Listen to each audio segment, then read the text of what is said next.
सभी को नमस्कार। अपन पढ़ रहे हैं nitrogen containing functional group, nitrogen युक्त क्रियात्मक समूह। इसके पिछले वीडियो में अपन ने नाइट्रोजन युक्त कई क्रियात्मक समूह पढ़े कि कौन कौन से क्रियात्मक समूह हैं जिनमें नाइट्रोजन पाया जाता है।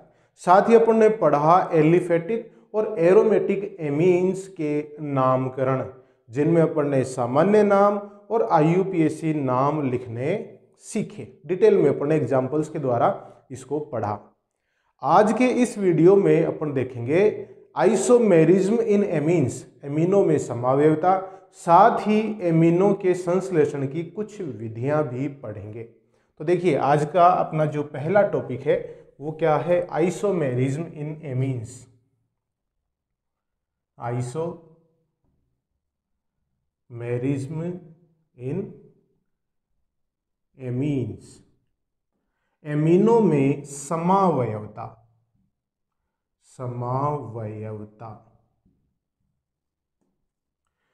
एमीनो में समावयवता पढ़ने से पहले अपन थोड़ा सा देख लें ये समावयवता क्या है।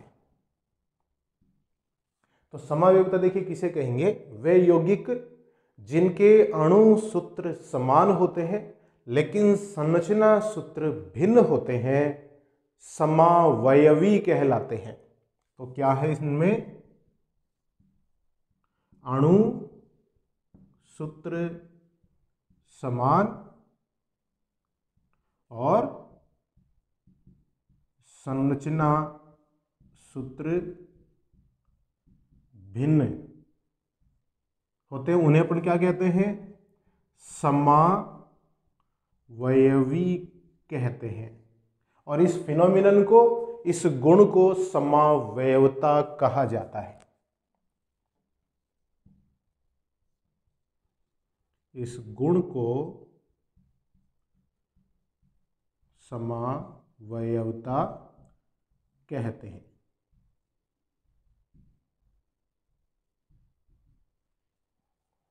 The phenomenon in which two compounds having same molecular formula but different structural formula is known as isomerism and the molecules are known as isomers.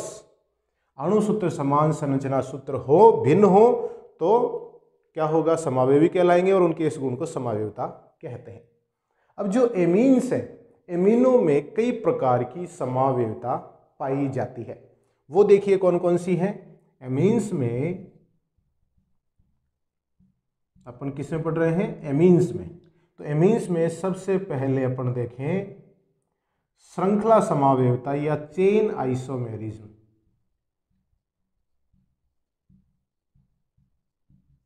Chain isomerism मतलब श्रृंखला समावयवता।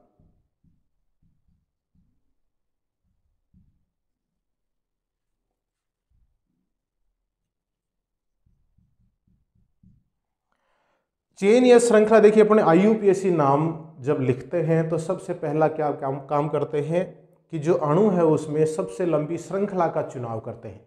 ये जो सबसे लंबी श्रृंखला है या चेन है, इसी को अपन यहाँ पर देखेंगे। तो वे अणु जिनके अणु सूत्र समान हैं लेकिन श्रृंखलाएं भिन्न भिन्न हैं, उन अणुओं को अपन क्या कहेंगे? श्रृंखला समावयवी कहते हैं और उनके इस गुण को श्रृंखला समावयवता कहते हैं। तो इसमें होगा क्या? अणु सूत्र समान लेकिन जो मुख्य श्रृंखला है वो क्या होगी? भिन्न होगी। इस प्रकार के अणुओं को श्रृंखला समावयवी और उनके इस गुण को श्रृंखला समावयवता कहते हैं। अब इसमें एक कंडीशन है। कंडीशन क्या है? इस प्रकार की समावयवता कम से कम 4 कार्बन वाले एमीनो में ही पाई जाती है। तो क्या होगा? क्या शर्त है? वे ही अणु श्रृंखला समावयवता दर्शाएंगे जिनमें क्या होगा? अणु में कम से कम 4 कार्बन उपस्थित होते हैं या 4 कार्बन पाए जाते हैं। ये क्वेश्चन बहुत बार एग्जाम्स में पूछे जाते हैं कि श्रृंखला समावेशिता दर्शाने के लिए जो एलिफेटिक एमीन्स हैं उनमें कम से कम कितने कार्बन होने चाहिए। तो कितने होने चाहिए, कम से कम 4 कार्बन होने चाहिए। अब देखिए अपन इसके उदाहरण ले लेते हैं, एग्जाम्पल्स, जैसे CH3, CH2, CH2, CH2, NH2। ये एक 4 कार्बन वाला एलिफेटिक अमीन है। इसका नाम क्या होगा, सामान्य नाम तो क्या है इसका, नॉर्मल ब्यूटिल एमीन। और IUPAC नाम क्या है इसका, देखिए 1 2 3 4। अपन इस तरह से नंबरिंग डालें तो क्या हो जाएगा, ब्यूटेन 1 एमीन, ब्यूटेन 1 एमीन। ये इसका IUPAC नाम हो जाता है। अब इतने ही कार्बन वाले देखिए और अणु को अपन देखें, CH3, CH, CH3, CH2, NH2।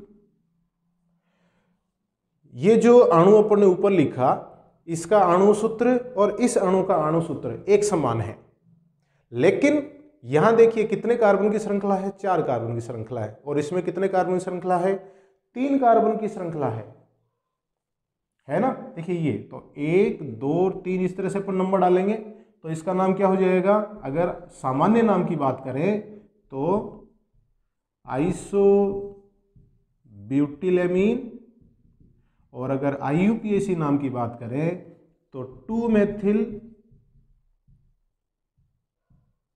Propane 1 amine. ये इसका IUPAC नाम हो जाता है। तो ये आइसोब्यूटिलएमीन और नॉर्मल ब्यूटिलएमीन एक दूसरे के क्या हैं, चेन आइसोमर्स हैं, श्रृंखला समावेवी हैं। ठीक है, अब इसी में देखिए अपन एक प्रकार का और इनका श्रृंखला समावेवी बना सकते हैं, ये वाला। इसका अणु सूत्र उपरोक्त दोनों अणुओं के अणु सूत्र के समान है, आप मैच कर लो चाहे। ठीक है, इसमें भी देखिए अपन देखें मुख्य श्रृंखला कितने कार्बन की है, 2 ही कार्बन की है। तो इसकी तीनों अणुओं की श्रृंखलाएं भिन्न भिन्न है, लेकिन अणु सूत्र देखिए क्या है, समान है। तो ये एक दूसरे के क्या हो गए, श्रृंखला समावेवी हो गए। और इनका ये गुण क्या कहलाएगा, श्रृंखला समावेवता। इसका नाम क्या है, इसका नाम अगर सामान्य नाम देखें तो टर्शियरी ब्यूटिलएमीन, और अगर IUPAC नाम देखें तो क्या है, देखिए 1,1 डाइमेथिल 1,1 डाइमेथिल इथेन एमीन। 1 लगाने की जरूरत ही नहीं है क्योंकि इथेन में तो हमेशा ही 1 पे ही होगा NH2 समूह। 1,1 डाइमेथिल इथेन 1 अमीन। इथेन एमीन भी बोल दिया, इथेन 1 अमीन भी लिखेंगे तो भी गलत नहीं होगा। ठीक है, तो 1,1 डाइमेथिल इथेन अमीन। तो ये जो 3 प्रकार के अणु आपने लिखे हैं ये एक दूसरे के क्या हैं, श्रृंखला समावेवी हैं। और इनका ये गुण क्या कहलाएगा, श्रृंखला समावेवता कहलाएगा। दूसरे प्रकार की समावेवता देखिएगा, स्थिति समावेवता, पोजीशन आइसोमेरिज्म। ये आपने नोट कर लिए होंगे, आप इसका स्क्रीनशॉट भी ले सकते हैं। ठीक है, मिटा दो इनको। तो दूसरे प्रकार की जो समावेवता है वो है स्थिति समावेवता। देखिए नाम से ही लग रहा है स्थिति समावेवता। जब पढ़ते हैं तो अणु सूत्र तो हमेशा ही समान रहता है, पोजीशन आइसोमेरिज्म।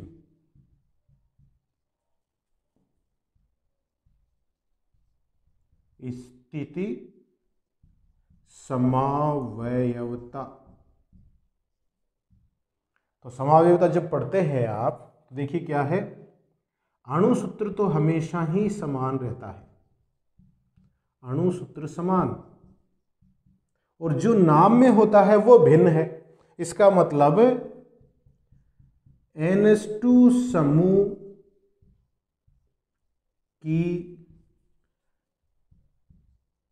स्थितियां भिन्न होती हैं, स्थितियां भिन्न है।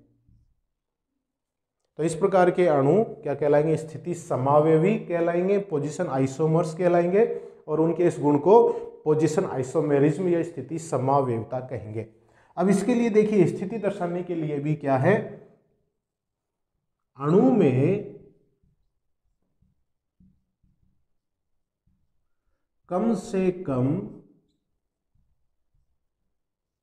3 कार्बन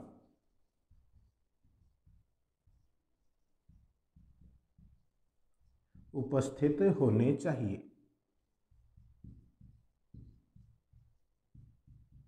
क्योंकि 3 कार्बन से कम कार्बन की अगर श्रृंखला होगी तो स्थिति समावयवता नहीं दर्शा पाएंगे। उदाहरण के रूप में देखिएगा, CH3 CH2 CH2 NH2, 3 carbon की अपने श्रृंखला ली है और इसमें NH2 है वो कार्बन नंबर 1 पर जुड़ा हुआ है। इस तरह से अपन नंबरिंग करें। अगर इसका सामान्य नाम देखें तो क्या है, नॉर्मल प्रोपिल एमीन, और इसका अगर IUPAC नाम देखें तो क्या है, प्रोपेन 1 एमीन, प्रोपेन 1 एमीन, ये इसका IUPAC नाम है। तो श्रृंखला 3 कार्बन की है, NH2 समूह कार्बन नंबर 1 से जुड़ा हुआ है। इसी के समान अणु सूत्र वाला अपन ये अणु देखें, ये देखिए, ये क्या है, आइसोप्रोपिल एमीन है। वही श्रृंखला कितने कार्बन की है, 3 कार्बन की है, लेकिन NH2 समूह कार्बन नंबर 2 से जुड़ा हुआ है। देखिए 1 2 3, चाहे इधर से नंबरिंग करो चाहे इधर से नंबरिंग करो, एक जैसी ही है। सामान्य नाम क्या है इसका, आइसोप्रोपिल एमीन, और IUPAC नाम क्या है, प्रोपेन 2 एमीन।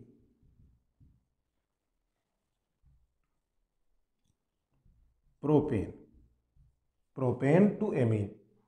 तो नॉर्मल प्रोपिलएमीन और आइसोप्रोपिलएमीन ये एक दूसरे के क्या हैं, स्थिति समावयवी हैं, और उनके इस गुण को स्थिति समावयवता कहते हैं। श्रृंखला इन अणुओं में जो स्थिति समावयवता दर्शाते हैं उनमें मुख्य श्रृंखला में एक समान कार्बन उपस्थित होने चाहिए, मतलब श्रृंखला समान होनी चाहिए।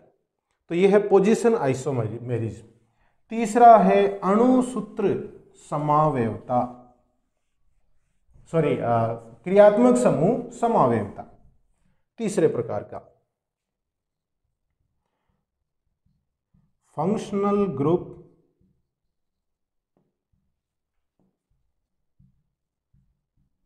आइसोमेरिज्म,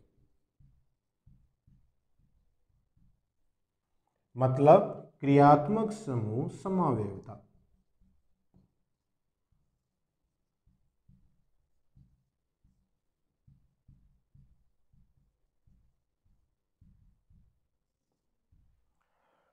तो जो फंक्शनल ग्रुप आइसोमेरिज्म है, क्रियात्मक समूह समावयवता है, देखिए नाम से ही, जैसे मैंने भी बताया कि समावयवता में अणुसूत्र तो हमेशा ही समान होगा, जो नाम में जो शब्द है वो भिन्न होगा। तो अणुसूत्र समान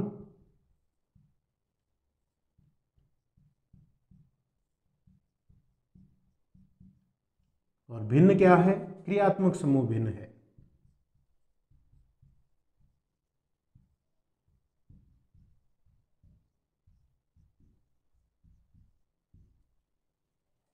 तो वे अणु जिनके अणुसूत्र समान हैं लेकिन क्रियात्मक समूह भिन्न हैं, वे क्रियात्मक समूह समावयवी कहलाते हैं, और उनके इस गुण को क्रियात्मक समूह समावयवता कहते हैं। इस प्रकार की समावयवता को दर्शाने के लिए अणु में कम से कम 2 कार्बन उपस्थित होने चाहिए।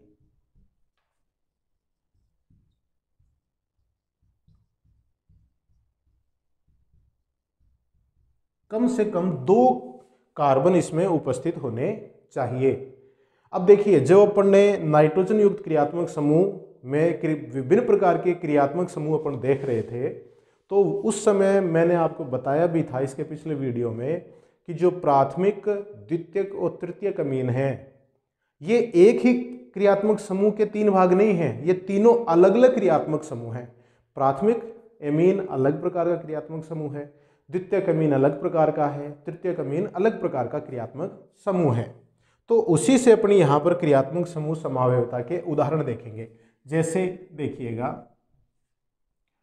CH3 CH2 CH2 NH2, ये क्या है? नॉर्मल प्रोपिल एमीन है ना, या IUPAC नाम लिखें तो प्रोपेन 1 एमीन। ये किस प्रकार का एमीन है? ये 1 डिग्री एमीन है। ये प्राथमिक एमीन प्रकार का एलिफेटिक एमीन है। अब इसी के समान अणु सूत्र वाला दूसरा एमीन में अगर लिखूं CH3 CH2 NH CH3, ये देखिए आप, इसका नाम क्या है? एन मेथिल एथिलमीन, एथिल एमीन या एथिल मेथिल एमीन, इसको मैं कहूंगा ethyl methyl amine, ethyl methyl amine इसका सामान्य नाम हो गया, और IUPAC नाम हो गया इसका एन मेथिल इथेन अमीन। तो ये किस प्रकार का एमीन है? ये 2 डिग्री एमीन है, द्वितीयक एमीन है। तीसरे प्रकार का एमीन जो इन्हीं के समान 3 कार्बन का ही एमीन होगा, CH3 N CH3, और यहाँ पे ये CH3 मैंने लगा दिया। तो इसका नाम क्या है? N dimethyl methane amine, N dimethyl methane amine, methane amine. ये कैसा एमीन है? 3 डिग्री एमीन है। ये 3 डिग्री एमीन है। तो देखिए ये 3 अणु जो है आपके सामने, तीनों के अणु सूत्र समान है, लेकिन तीनों अलग अलग क्रियात्मक समूहों की श्रेणी में आते हैं। ये 1 डिग्री अमीन है, ये 2 डिग्री अमीन है, ये 3 डिग्री अमीन है। तो ये एक दूसरे के क्या हो गए? क्रियात्मक समूह समावयवी हो गए, और उनका ये गुण क्या कहलाएगा? क्रियात्मक समूह समावयवता। तो ये है फंक्शनल ग्रुप आइसोमेरिज्म। चौथे प्रकार का है मध्यावयवता, मेटामेरिज्म। मेटामेरिज्म जो होता है वो प्राथमिक एमीनों द्वारा नहीं दर्शाया जाता है, द्वितीयक और तृतीयक एमीन ही मेटामेरिज्म दर्शाते हैं। तो नेक्स्ट है मेटामेरिज्म, मध्यावयवता।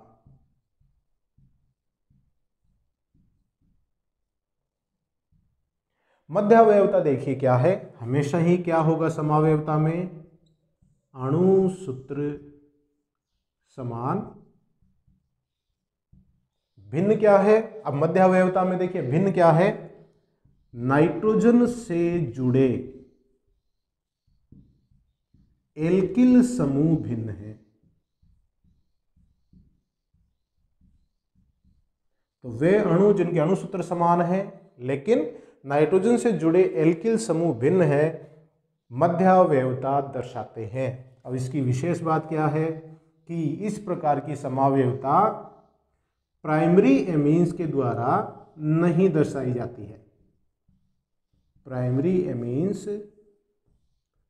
नहीं दर्शाते हैं।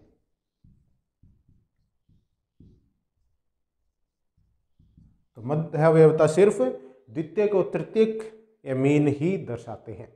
उदाहरण देखिएगा, उदाहरण के तौर पे जैसे CH3 CH2 CH2 NH CH3, ये मैंने एक अणु लिखा जिसके नाइट्रोजन पर एक तरफ 3 कार्बन मतलब नॉर्मल प्रोपिल जुड़ा हुआ है, दूसरी तरफ एक कार्बन वाली श्रृंखला मतलब मेथिल जुड़ा हुआ है। नाम क्या है?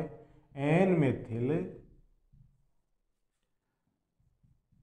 प्रोपेन 1 एमीन, ये इसका नाम है। ठीक है, इसी के समान अणु सूत्र वाला दूसरा अणु मैं यहां पे लिखूं CH3CH2 NH CH2CH3। अब यहां ये जो अणु आपके सामने लिखा हुआ है, इसमें नाइट्रोजन पर दोनों तरफ जो एल्किल समूह हैं उनमें दोनों में ही 2-2 कार्बन है। अणु सूत्र देखे आप मैच कर ले, इसमें भी 4 कार्बन, इसमें भी 4 कार्बन है, लेकिन नाइट्रोजन से जुड़े हुए एल्किल समूह अलग अलग हो गए। तो इसका नाम है N ethyl ethane amine. N ethyl ethane amine. ठीक है, अब देखिए इसमें एक प्रकार का और कर सकते हैं अपन, CH3 CH CH3 NH CH3, ये हो गया। यहां देखिए एन मेथिल प्रोपेन 1 अमीन है, यहां एन मेथिल प्रोपेन 2 एमीन है। तो एक तरफ तो इसमें नॉर्मल प्रोपिल जुड़ा हुआ था और एक तरफ मेथिल जुड़ा हुआ था, यहां पे एक तरफ आइसोप्रोपिल जुड़ा हुआ है और दूसरी तरफ मेथिल जुड़ा हुआ है। तो इसका नाम क्या है, N methyl propane 2 amine. N methyl propane 2 amine इसका नाम हो जाएगा। तो देखिए इन अणुओं के अणु सूत्र समान हैं, लेकिन नाइट्रोजन से जुड़े हुए जो एल्किल समूह हैं वो भिन्न भिन्न हैं। इस प्रकार की समावयवता को क्या कहेंगे अपन, मेटामेरिज्म कहेंगे या मध्यावयवता कहेंगे। तो ये था एमिनो में समावयवता या आइसोमेरिज्म इन एमीन्स। ये कंपटीशन में पूछे जाने वाले सवाल से संबंधित टॉपिक है। इसमें कंडीशंस भी पूछते हैं, कितने कार्बन वाले अणु हैं ये समावयवता दर्शाएंगे, या आपको अणु दे दिया जाएंगे और कहेंगे इसमें कौन सी समावयवता है। इस प्रकार के क्वेश्चन हैं वो पूछे जाते हैं। अब देखिए अपन कुछ विधियां, सारी विधियां तो नहीं पढ़ पाएंगे इस वीडियो में, कुछ विधियां अपन देखेंगे सिंथेसिस मेथड्स ऑफ एमीन्स। तो नेक्स्ट टॉपिक क्या है अपना, synthesis methods of amines, amino के संश्लेषण की विधियां। और उसमें फर्स्ट देखेंगे फ्रॉम एल्किल हैलाइड्स।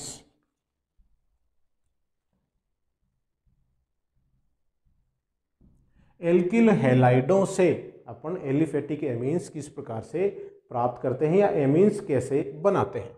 तो एल्किल हैलाइडों से में भी पहली विधि है बाई अमोनोलिसिस,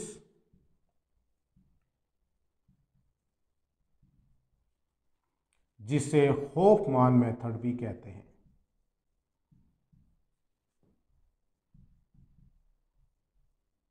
होफमान विधि भी कहते हैं। अमोनोलिसिस का मतलब अमोनी अपघटन द्वारा, अमोनी अपघटन द्वारा। इस अभिक्रिया में क्या करेंगे, इस अभिक्रिया में एल्किल हैलाइड्स को, ये एल्किल हैलाइड है, 373 केल्विन ताप पर सील बंद नलिका में, सील्ड ट्यूब में, सील्ड ट्यूब में अमोनिया के जलीय या एल्कोहलिक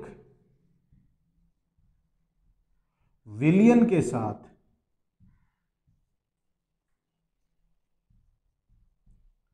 गर्म करते हैं।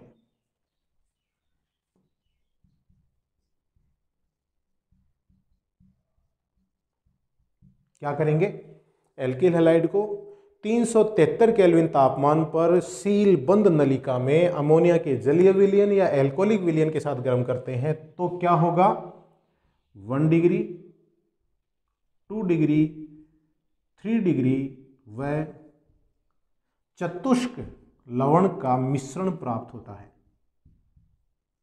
चतुष्क लवण 1 degree amine, 2 degree amine, 3 degree amine व चतुष्क लवण का मिश्रण प्राप्त होता है।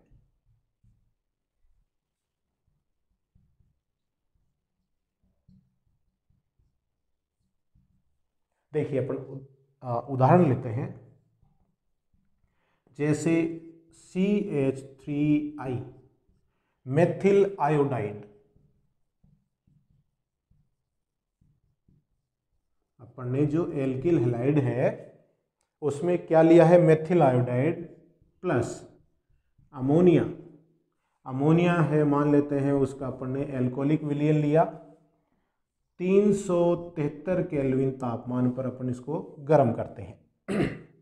ठीक है, तो देखिए क्या होगा, जो NH3 है उसमें मैं इसको ऐसे लिख दूं यो, तो NH3 में से तो H और एल्किल हैलाइड में से जो हैलाइड वाला भाग है वो HI के रूप में निकल गया और क्या बन गया, CH3NH2 plus HI methyl amine बन गए।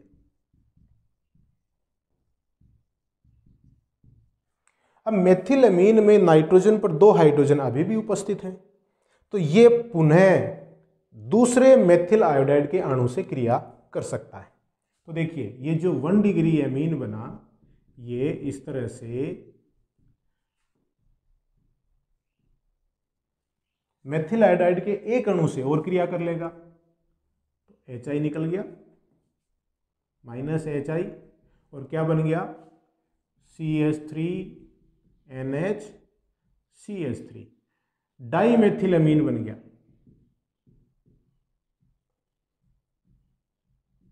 जो कि 2 डिग्री अमीन है।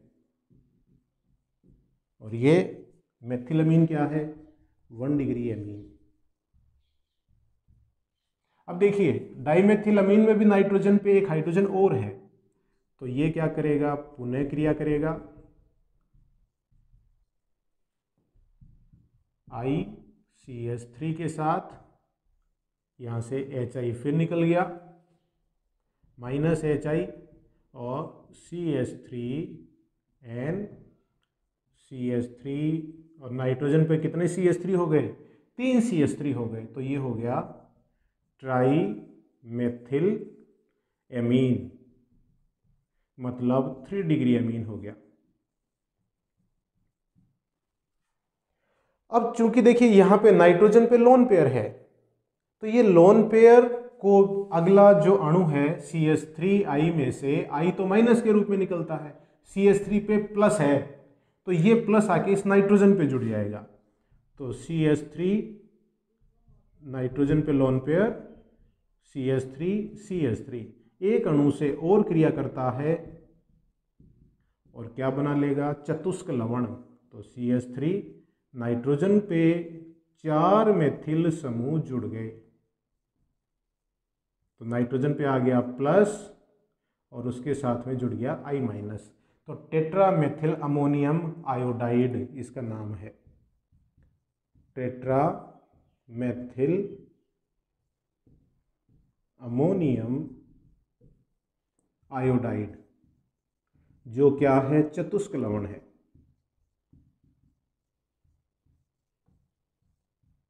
क्वाटरनरी साल्ट है।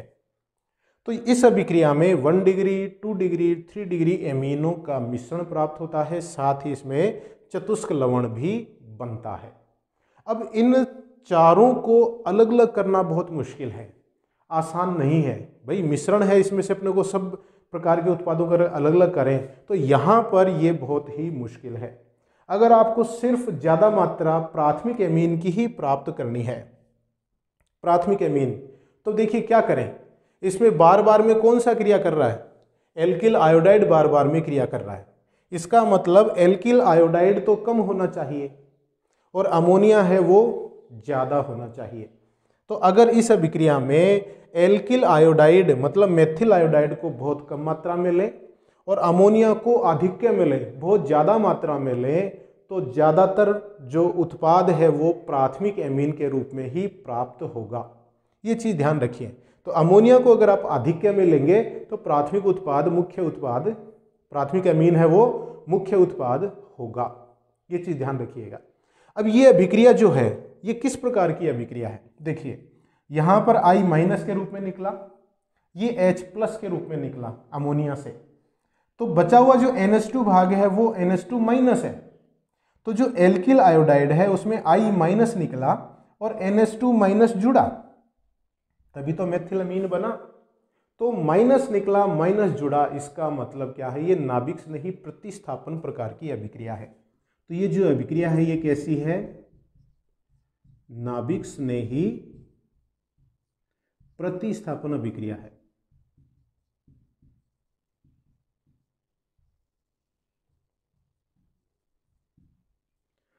और इस अभिक्रिया में यहां पर जो अपन एल्किल हैलाइड ले रहे हैं, देखिए एल्किल हैलाइड की बात कर रहे हैं, तो एल्किल हैलाइडों की जो क्रियाशीलता का क्रम होगा वो ऐसे होगा RI, RBr और RCl।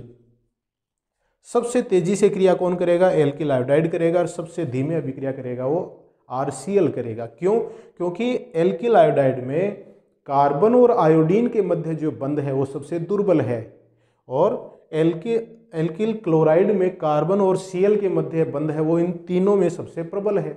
तो टूटने वाला बंध अगर दुर्बल होगा, आसानी से टूटेगा, तो अभिक्रिया की क्रियाशीलता बढ़ जाएगी। तो यह है एल्किल आयोडाइड सबसे ज़्यादा क्रियाशील है और एल्किल क्लोराइड है वो सबसे कम क्रियाशील है इन तीनों में, ठीक है, और एल्किल ब्रोमाइड इनके मध्य है। तो ये अभिक्रिया है बाई एमोनोलिसिस होफमान विधि, जिसके द्वारा अपन एल्किल हैलाइडों से एल्किल एमीन प्राप्त कर सकते हैं। अब दूसरी विधि जो एल्किल हैलाइडों से ही है वो देखिए है गैब्रिएल थैलीमाइड अभिक्रिया। ये आपने नोट कर ली, इसको मैं हटा देता हूं। गैब्रिएल थैलीमाइड अभिक्रिया, जो कि एल्किल हैलाइडों की ही दूसरी अभिक्रिया है। Gabriel phthalimide reaction. देखिए थैलीमाइड यहां पे आई है, ये आई क्यों है मैं बताऊंगा आपको। इसमें क्या किया जाता है कि जो थैलीमाइड है ये कहलाता है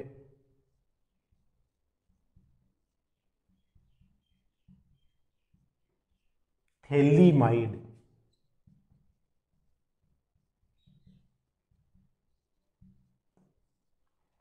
देखिए थैलीमाइड क्यों कहते हैं? क्योंकि एक तो थैलिक अम्ल से बना है। अगर यहाँ पे COOH होता तो उसे अपन क्या कहते हैं? थैलिक एसिड कहते हैं। अब अगर ऐसा समूह होता है, देखिए ये वाला CONH2, इसे क्या कहते हैं? एमाइड कहते हैं। लेकिन यहां पे NH2 की जगह अगर NH हो तो उसे कहते हैं ईमाइड। इसीलिए देखिए यहां तो एमाइड ए आया और ये समूह क्या कहलाता है? ईमाइड, आई आया। तो थैलिक एसिड से बना है इसलिए इसे कहते हैं थैलीमाइड। तो गैब्रिएल थैलीमाइड रिएक्शन है। सबसे पहले इसकी अभिक्रिया किससे कराएंगे? एल्कोहलिक KOH के साथ कराते हैं। तो देखिए यहां पर C डबल बॉन्ड हो, C डबल बॉन्ड हो, ये सब ध्रुवीय प्रकृति के हैं। कार्बन पर धनावेश है दोनों तरफ। ये धनावेशित कार्बन नाइट्रोजन से इलेक्ट्रॉन आकर्षित करेंगे, नाइट्रोजन है NH बंध के इलेक्ट्रॉन आकर्षित करेंगे, और ये NH बंध है दुर्बल हो जाएगा, H है वो प्लस के रूप में निकल जाता है। तो यहाँ से तो ये हाइड्रोजन और इस क्षार से ये OH माइनस जल के रूप में निकल जाते हैं। तो नाइट्रोजन पे माइनस, पोटेशियम पे प्लस, लवण बना लेंगे।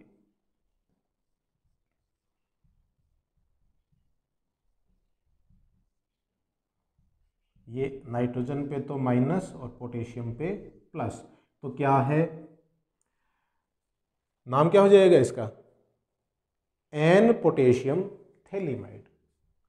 N potassium phthalimide. अब इसकी अभिक्रिया अपन करवाते हैं एल्किल हैलाइड से, जैसे RX से करवाते हैं।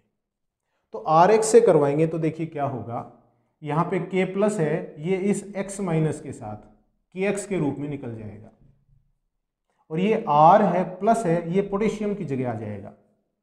तो क्या बन गया, C double bond O, C double bond O N R, और KX निकल गया। तो ये क्या बन गया, N एल्किल थैलिमाइड।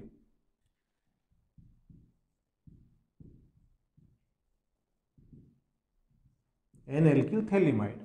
अब इसका तन्नु HCl के द्वारा जल अपघटन करेंगे तो देखिए दो बंध टूटेंगे, एक तो ये वाला और एक ये वाला। इसमें जल का अणु कैसे जुड़ेगा, इस CO की तरफ OH, नाइट्रोजन की तरफ H, CO की तरफ OH और नाइट्रोजन की तरफ H। जल के दो अणु लगे जल अपघटन में, तो देखिए नाइट्रोजन पे 2 H आ गए तो NH2 बन गया, और ये बन गया COOH। तो ये C डबल बॉन्ड O के साथ जुड़ गया OH, इधर भी C डबल बॉन्ड O के साथ जुड़ गया OH, और प्लस H2NR। ठीक है, तो ये क्या है, थैलिक एसिड, थैलिक एसिड, और ये है 1 डिग्री एमीन। तो यहां पर अगर मैं स्टार लगा के लिखूं तो यह अभिक्रिया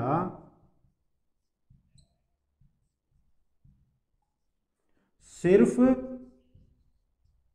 1 डिग्री एमीन्स के निर्माण के लिए है, 1 डिग्री एमीन के निर्माण के लिए है। इस अभिक्रिया के द्वारा 2 डिग्री एमीन और 3 डिग्री एमीन का निर्माण नहीं किया जा सकता है। सिर्फ प्राथमिक एमिनों के निर्माण की ही यह अभिक्रिया है। नाम वाली अभिक्रिया है, वैसे ही इंपॉर्टेंट हो जाती है। ठीक है, तो ये दो विधियां ही इस वीडियो में पढ़ेंगे। बाकी जो बची हुई विधियां हैं वो अपन नेक्स्ट वीडियो में पढ़ेंगे। तो अपन ने एल्किल हैलाइडों से किस प्रकार से एल्किल अमीन बनाते हैं, दो विधियां, हॉफमैन विधि और गैब्रियल थैलिमाइड अभिक्रिया, आज अपन पढ़ चुके हैं डिटेल में। नेक्स्ट वीडियो में अपन इसकी बची हुई संश्लेषण की विधियां पढ़ेंगे। तो आप ये वीडियो ढंग से देखें, नोट्स बनाएं, समझें, तो आगे वाला वीडियो बहुत आसान हो जाएगा। तो आप स्वस्थ रहिए, खुश रहिए, परिवारजनों का ध्यान रखिए, और केमिस्ट्री पढ़ने के लिए मेरे वीडियोस देखते रहिए। बहुत बहुत धन्यवाद।